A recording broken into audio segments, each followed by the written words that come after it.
안녕하십니까 동민 여러분, 동장입니다. 1953년 사상계 3호로 내용을 소개해 드리고 있습니다. 이번 영상에서는 민주정치와 폭력이라는 내용의 글을 소개해 드립니다. 제목이 민주정치와 폭력 이렇게 되어 있지만 결국에는 정치와 폭력에 이라는 그의 포인트를 두고 작성된 글이다, 이렇게 아실 필요가 있고요. 작성자는 신상초라는 분인데 나이가 좀 드신 분들은 어디서 들어본 이름인데 이렇게 생각할 수가 있습니다. 이 사람은 이제 이 글을 쓸 당시 1953년에 우리나라 나이로 34살이었습니다. 젊을 때죠. 이 사람은 이제 처음에 일본의 동경대학 그 법학부에 있다가 일본군에 징집이 돼서 만주에서 일본군 소속으로 있다가 도망을 쳐서 중국 팔로군에 소속된 상태에서 항일전쟁을 하다가 조선의용대에 편입이 된 상태에서 해방을 맞이했습니다. 이 사람은 이제 북한 사람인데 이제 해방 후에 남쪽으로 우리나라 쪽으로 내려와서 각 대학의 교수로 재직하기도 하고 동아일보 중앙일보의 기자로 있기도 했습니다. 우리가 이제 편하게 제2공화국이라고 하죠. 3차 개헌 정부인데 그 제2공화국 때 민주당, 그러니까 김영삼, 김대중과 같은 정당 계열이죠. 그래서 민주당에 소속돼 있다가 박정희가 이제 집권해서 1972년 11월이지 싶은데 유신헌법을 이렇게 제정을 했을 때, 그때 유신헌법은 국회의원 3분의 1을 통일주체국민회의라는 곳에서 선출하도록 이렇게 돼 있었거든요.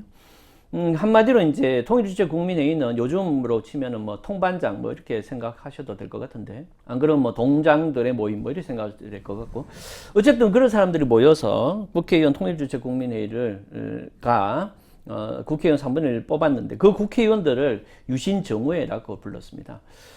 이 신상초가 그 유신정의회에 소속된 국회의원을 했어요. 그런 상태에서 5.18 지나고 전두환이가 집권을 했을 때 그때는 이제 민주정의당 소속의 민정당 국회의원으로 하다가 그러다가 87년 민주화가 되고 그 2년 후에 사망을 했습니다. 이제 그런 사람이기 때문에 한마디로 일본군하고 독립군하고 그 다음에 민주당 계열하고 또 민정당 계열을 다 섭렵했던 그런 사람인데, 어쨌든 간에 이 사람이 이제 33살쯤이니 작성했던 글을 보도록 하겠습니다. 참고로 이 글이 작성되는 게 1953년 53년이잖아요. 근데 52년 7월 달에 이승만이가 발췌 개헌을 하죠. 불법 개헌을 했습니다. 지금 이 글을 읽어보면 거기에 대한 비판이 이제 은근히 많이 들어가 있는데요. 전체적으로 다 설명을 소개해 드릴 수는 없고, 제가 이걸 읽어보니까 이제 뭐 이승만 그런 4.4.5 개헌 등의 독재에 대한 비판, 그 부분에 대해서 이 당시에 이렇게 비판했구나, 그거 소개해 드리고, 그런데 지금 봐도 아주 독창적인 내용이 있어요. 무슨 말인가 하면 정치 과정하고 정치 이념을 분리시켜서 이해를 하는 그런 파트가 있어요. 이게 무슨 소린가 궁금하실 텐데, 어쨌든 그 파트가 오늘날 정치를 이해하는데 아주 도움이 될 수 있기 때문에 독재 비판 파트는 간략하게 보고 그 정치 과정과 정치 이념의 차이, 그 부분에 포인트를 두고 여러분들에게 내용을 소개시켜 드리겠습니다. 자, 이 사람은 이제 어떻게 얘기를 하는가 하면은 구 이념을 지지하는 그러한 수구적인 세력과 새 법과 새 이념을 지지하는 혁신적인 세력은 처음에는 언론을 통한 이론 투쟁을 시작한다, 이렇게 돼 있죠. 그 다음에는 이제 대중 프로파간다를 통해서 대중 쟁탈전을 벌이고, 그렇게 해서 어느 정도 대중을 자기 편으로 끌어들였다라고 하면 대중 시위, 폭동, 그 다음에 개별 테러 등을 일으켜서 국가 근본법의 개정을 둘러싸고, 그래서 일어나는 폭력화한 참담한 정치투쟁이 거기에 있어서 발생하게 되고, 이러한 것이 어떤 지배적 권력이 등장하면 그러한 것들이 해소된다. 이렇게 얘기를 하고 있습니다. 그러니까 기존의 집권 세력이 새로운 정치 이념을 추구하는 세력과 투쟁이 일어날 때 그때 처음에는 언론을 장악하려고 한다는 거예요. 그 언론 장악을 통해서 대중들을 이제 자기 편으로 모는 거죠. 양을 몰듯이. 그렇게 해서 어느 정도 대중의 편이 나누어지면 그걸 통해서 이제 프로파간다를 통해서 대중을 흡수한 다음에 그걸 통해서 이제 힘의 대결을 펼치고 그 힘의 대결의 결과로 지배적인 어떤 세력이 나타나면 그러면은 일단은 정치가 어느 정도 안정된 형태의 모습을 취하게 된다. 이렇게 얘기하고 있습니다. 그래서 이거는 결국에는 이승만에 대해서 이제 야당이 저항을 한 것, 거기에 대해서 힘에 의해서 이제 장악당한 그러한 결과를 얘기하는 듯이 보입니다. 자, 그 다음에 여기 보는데요. 지금 여기서부터는 이제 부정한 법에 대해서 얘기를 하고 있어요. 무슨 말인가 하면은, 1952년에 이승만의 독재의 이제 첫 번째 과정으로서 발췌개헌이 이루어졌잖아요. 바로 그거죠. 다수결로서 통과된 법이 공정하지 못하거나 악하거나 이렇게 됐을 때는 어떻게 할 수 있느냐를 얘기를 하는데 일단 독재에 대해서 얘기를 합니다. 종다수에 의한 폭력한 거가 시인될 수 있는 유일한 예외가 있다. 이렇게 되는 거예요. 무슨 말인가 하면 앞에는 이제 다수결로서 통과된 그러한 법이 공정치 못하거나 악하거나 이렇게 되면 어떡하지? 에 됐을 때 이러한 법은 기본적으로 국법으로서 집행력을 갖추게 되지만 하지만 종다수에 의한 폭력 항거가 시인될 수 있는 유일한 예외가 있다는 거죠. 자, 그게 바로 독재인데 독재가 어떻게 이루어지는지 얘기하고 있습니다. 다수파가 의회로 국가 법 질서를 임의로 유린하고 이렇게 돼 있죠. 이건 무슨 말인가 하면은 다수파가 의회를 장악했을 때는 그 의회를 통해서 법 질서를 임의로 유린하고 그런데 그렇게 되지 못했을 때는 의회를 통해서 그러니까 그렇게 되지 못했을 때는 의회를 거세하여 결국에는 악한 법이 만들어진다 이렇게 돼 있죠. 그러면 어느 정도 돼야 악한 법이냐라고 하면은 이 사람은 소수파 그러니까 소수정당파가 소수정당파의 자유로운 어떤 비판이나 이런 정치행위 그것을 못하게 막는다든가 안 그러면은 국민의 기본 권리를 임의로 제한한다든가 이게 이제 독재라는 거예요. 이 앞부분에 설명되어 있는데 이렇게 이제 폭력적인 법이 의회를 통해서 혹은 의회를 거세한 다음에 발생하는 경우에 그럴 경우에는 이제 우리가 법적 강제성을 뛰어넘어서 폭력한 거가 가능한데 그 폭력한 거는 폭력한 권력이 법과 질서를 침해하는 정도와 꼭 같은 정도의 수준으로 우리가 폭력한 걸 하면 그 폭력한 거는 용인될 수 있다. 이렇게 해서 결국에는 이제 지금 이승만의 독재에 대해서 그것이 비록 국가의 법으로서 강제성을 갖고 있다 하더라도 우리는 이승만이가 한 그만큼의 정도로 폭력한 거를 할 수가 있어요. 자, 이렇게 이 사람은 이제 얘기를 하고 있습니다. 자, 이런 상태에서 이제 이 사람은 정치하고 정치의 이념을 구분을 하는데요. 그럼 지금부터 이제 정치와 정치 이념 구분 그 부분에 대해서 설명을 하겠습니다.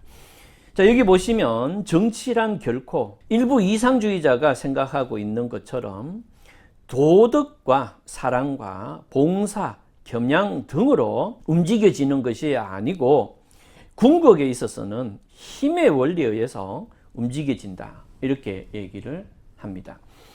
자, 이 사람 관점에서 봤을 때 요즘 여러분들 주변에 한 발 물러서서 관찰하는 그런 국회의원이 너무 많습니다. 조용히 관찰만 하다가 그래서 나는 아무 흠이 없다라고 하면서 다음에 또 공천을 받고 지역감정에 의해서 또 당선되고, 그 사람은 자신의 정치, 우리 사회가 어떻게 돼야 된다는 이념도 없어요. 이념이 없기 때문에 어떻게 행동해야 될지도 몰라요. 그 다음에 상대방이 어떤 얘기를 하면 그게 옳은지 그른지도 판단할 힘이 없습니다. 왜 그런가 하면은 내가 갖고 있는 어떤 이 사회의 기준, 이념이 없기 때문에 자기가 무슨 얘기를 못 하는 거죠. 그래서 상대방이 강하게 나오면 거기에 따라가는 거예요. 그런데 지금 제가 봤을 때는 그 전라도든 경상도든 그런 국회의원이 너무 많습니다. 너무 많기 때문에 소수의 장악한 그런 사람들에 의해서 휘둘리는 그런 국회의원이 천지입니다. 그 사람들은 그냥 밥벌이 하러 오는 거죠. 국가를 위해서 하는 게 아니고 밥벌이 하러 나와서 조용히 있다가 월급만 받아 챙기는 그런 거죠. 그런 사람들은 이제 지금 정치가 결코 낭만적인 그런 과정이 아니다라고 하면 낭만적인 그런 과정이기 때문에 괜찮아, 이런 얘기를 끊임없이 자기 정당화로 하겠죠. 그래서 중용을 찾아야 되니 아니 정치가가 중용을 찾으면 뭐합니까?